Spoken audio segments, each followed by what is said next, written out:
Hello friends, welcome to the यानिश academy.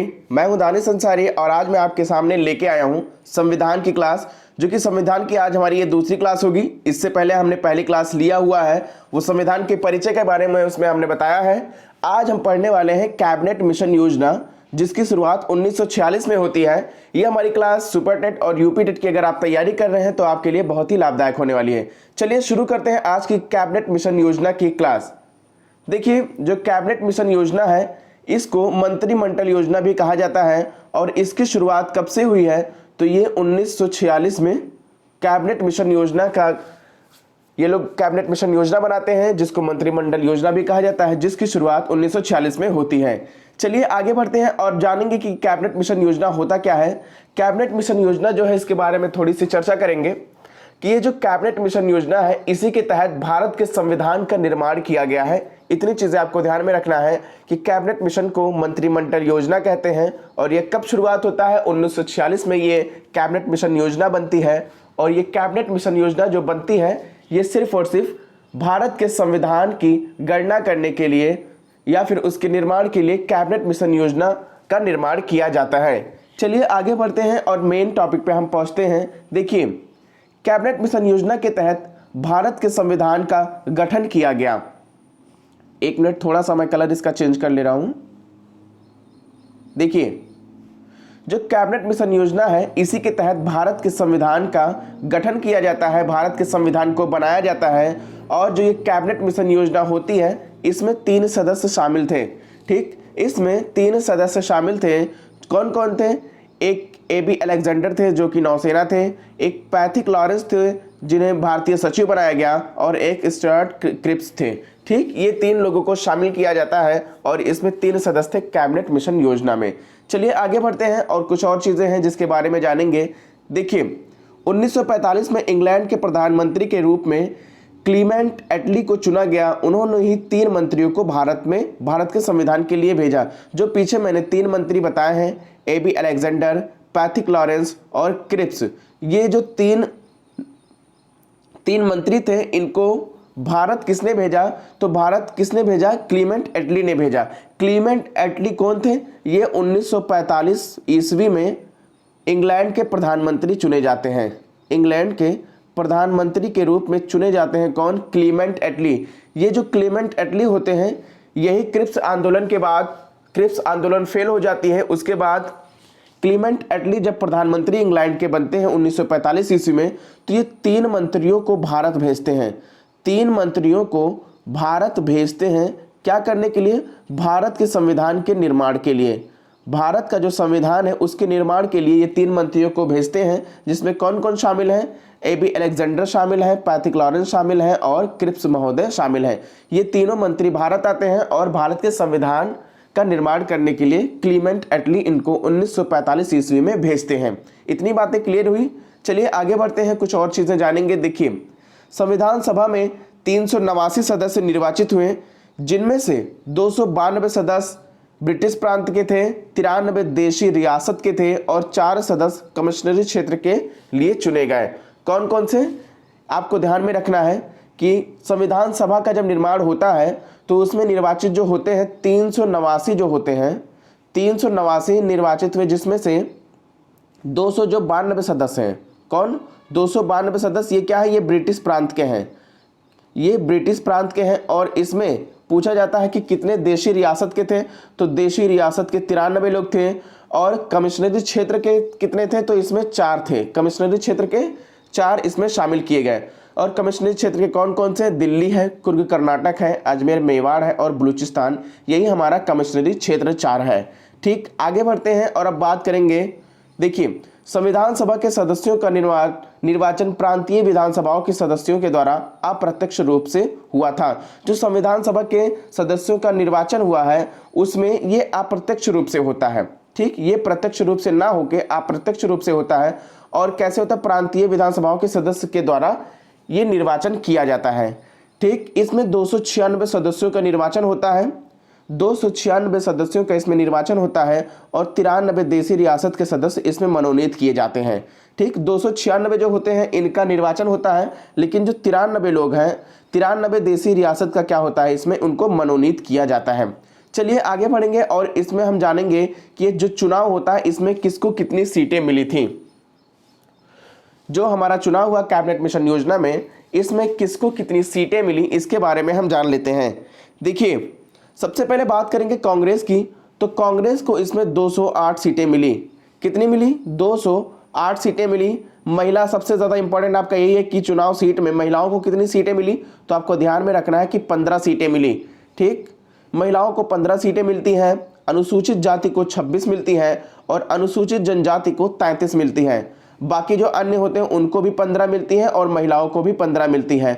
इसके साथ साथ जो मुस्लिम लीग के लोग होते हैं उनको 73 सीटें मिलती हैं। सबसे ज़्यादा इंपॉर्टेंट आपका है कि इसमें महिलाओं को कितनी सीटें प्राप्त होती हैं, तो महिलाओं को 15 सीटें प्राप्त होती हैं। ठीक, आगे बढ़ेंगे। देखिए, महिलाओं को कितनी सीटें मिलती हैं, तो महिलाओं को 15 सीटें मिलती हैं। इस चीज़ को आप ध्यान में रखिएगा। और ये 15 महिलाएं कौन कौन सी, इसके नामों को भी ध्यान रखिएगा। इसमें से एक नाम बहुत ज़्यादा इंपॉर्टेंट है जो आगे मैं आपको बताऊंगा। चलिए 15 महिलाओं के नाम जान लेते हैं जिनका इसमें सिलेक्शन होता है, जिनकी जीत होती है। देखिए, दुर्गाबाई है पहला, फिर दूसरा हंस मेहता, फिर सरोजनी नायडू, सुचेता कृपलानी, लीला राय, पूर्णिमा बनर्जी, अम्मू स्वामीनाथन, दक्षियानी वैलुयान और इसके साथ साथ एनी मस्करीनी, बेगम एजाज रसूल, कमला चौधरी, रेणुका राय, राजकुमारी अमृत कौर, मालती चौधरी और विजय लक्ष्मी। ये 15 महिलाएं हैं जो कि उनको विजय प्राप्त होती है चुनाव में। ठीक, आगे मैं बताऊं आपको, इसमें सबसे ज़्यादा मेन इंपॉर्टेंट नाम यही है, आपसे पूछा जाएगा कि 15 महिलाएं जो जीती थी उसमें से एक ऐसी महिला है जो मुस्लिम थी, उसका नाम बताइए। तो वो बेगम एजाज रसूल थी। कौन थी? बेगम एजाज रसूल, इनका ये नाम है और ये पहली ऐसी महिला थी 15 सीटों में जीतने वाली जो कि मुस्लिम थी। चलिए आगे बढ़ते हैं और कुछ और चीज़ों के बारे में जानेंगे। देखिए, संविधान सभा की पहली बैठक 9 दिसंबर 1946 को दिल्ली में किया गया, जिसके अस्थायी अध्यक्ष सच्चिदानंद सिन्हा थे। सबसे पहले तो आपको यही पूछा जाएगा कि जो हमारी संविधान सभा की पहली बैठक है वो कब की जाती है, तो पहली बैठक 9 दिसंबर को करते हैं। 9 दिसंबर 1946 ईस्वी में पहली बैठक किया जाता है। ठीक, और ये कहाँ पे होता है, तो ये दिल्ली में किया जाता है। और ये जो इसमें अध्यक्ष चुना जाता है, इसको सच्चिदानंद सिन्हा को चुना जाता है। सच्चिदानंद सिन्हा को चुना जाता है, लेकिन ये अस्थायी अध्यक्ष नहीं होते हैं। 9 दिसंबर को जो बैठक पहली होती है उसमें अस्थायी अध्यक्ष के रूप में सच्चिदानंद सिन्हा को चुना जाता है।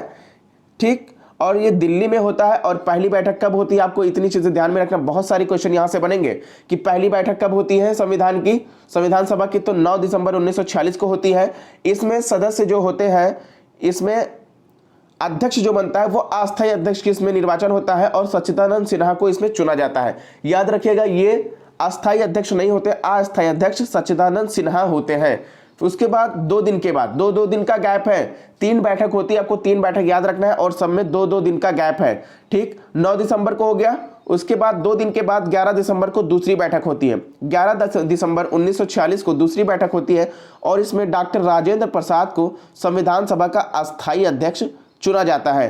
ठीक, जो दूसरी बैठक होती है, दूसरी बैठक हमारी 11 दिसंबर को होती है।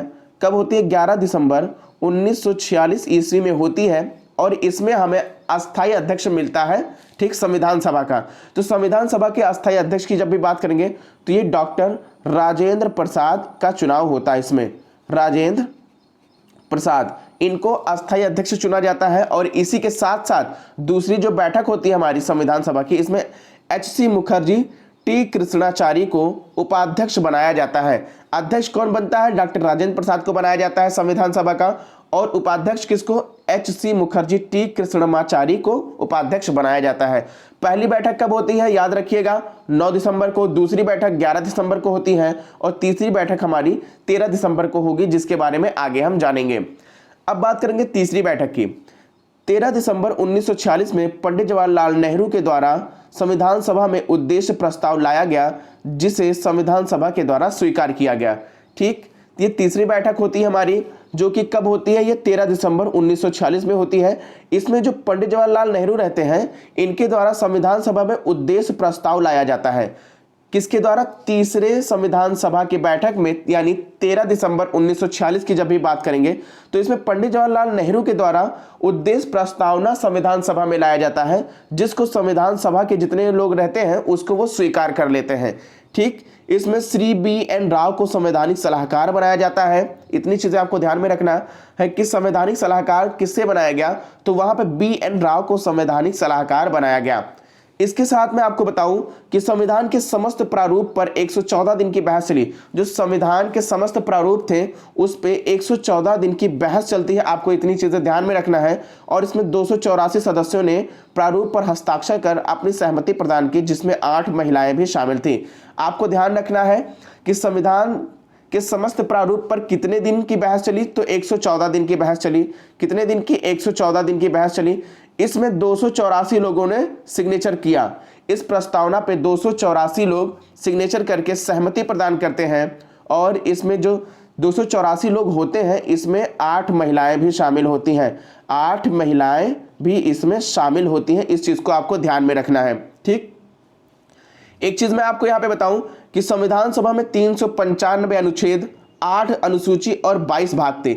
ये हम पहले की बात कर रहे हैं। ये हम पहले की बात कर रहे हैं कि पहले हमारा क्या था कि 395 हमारा जो था वो अनुच्छेद था संविधान में, और 8 अनुसूची थी। इसी के साथ साथ 22 भाग थे। लेकिन अगर वर्तमान की हम बात करेंगे तो अभी हमारे पास 475 अनुच्छेद हैं। कितना? 475, 475, 475 हमारे पास अनुच्छेद हैं और 12 अनुसूची है। पहले कितनी थी? 8 अनुसूची थी, अब 4 इसमें बढ़ गया है, 12 अनुसूची है। पहले हमारे पास 22 भाग थे और इस वक्त अब हमारे संविधान में 25 भाग हो गए हैं। ठीक, इतनी चीजें आपको ध्यान में रखना है। और दोस्तों, अगर आपको सेशन पसंद आ रहा है तो प्लीज सब्सक्राइब कर लीजिए हमारे इस चैनल को, जो भी बच्चे नए हैं। बाकी अगर आप यूपी टेट की तैयारी अगर करना चाह रहे हैं या फिर सुपर टेट की कुछ क्लासेस अगर आप लेना चाह रहे हैं तो उसमें आप हमारे साथ जुड़ सकते हैं, क्योंकि यहाँ पे आपको फ्री ऑफ कॉस्ट में CDP की क्लास, EVS की क्लास, संविधान की क्लास और इसके साथ साथ हिंदी की क्लास, हिंदी की प्रैक्टिस भी कराई जा रही है। बाकी ये टॉपिक आपको कंप्लीट कराया जा रहा है। जैसे ही आपका CDP, EVS और सारे के सारे टॉपिक कंप्लीट हो जाएंगे, सबका मैं आपको प्रैक्टिस भी कराऊंगा और एग्जाम भी होने वाला है। इसलिए आप प्लीज़ तैयारी में लग जाइए। आप कहीं भी जाएंगे तो आपको 6,000 रुपये तक फीस देनी पड़ सकती है एक कोचिंग के लिए, यूपी टेट पास करने के लिए। लेकिन आपको free of cost Yannis academy पे पढ़ाया जा रहा है, जहाँ पे आप अपनी तैयारी को फ्री ऑफ कॉस्ट में यहाँ पे तैयारी कर सकते हैं। बस आपको करना क्या है, जितनी चीज़ें आपको बताई जा रही है या फिर आपको आपके स्क्रीन पे दिख रही है उसका आप नोट्स बनाइए। ठीक, उसका नोट्स बनाइए, उसको नोट करिए और मल्टीपल टाइम उसका रिवीजन करिए। आपका बहुत ही अच्छा मार्क्स यहाँ से आएगा।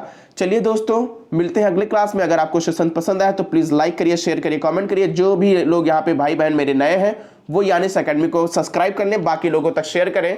और मिलते हैं अगले क्लास में, तब तक के लिए अपना ख्याल रखिएगा। जय हिंद, नमस्कार, अस्सलाम वालेकुम।